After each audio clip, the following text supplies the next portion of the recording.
Giila ni Vice Mayor Ray Desiata ang dakong tabang sa mga kapulisan sa Butuan City Mobile Force Company sa pagmintinar sa kalina o seguridad sa syudad at tulna sa gipahigayong flag raising ceremony sa maong unit.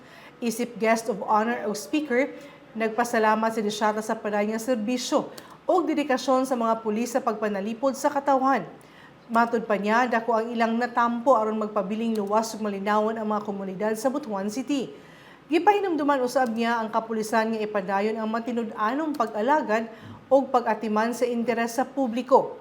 Dugang pa niya ang kalina o kahapsay sa komunidad resulta sa pagtinabangay sa kapulisan o ubang law enforcement agencies o sa katawhan.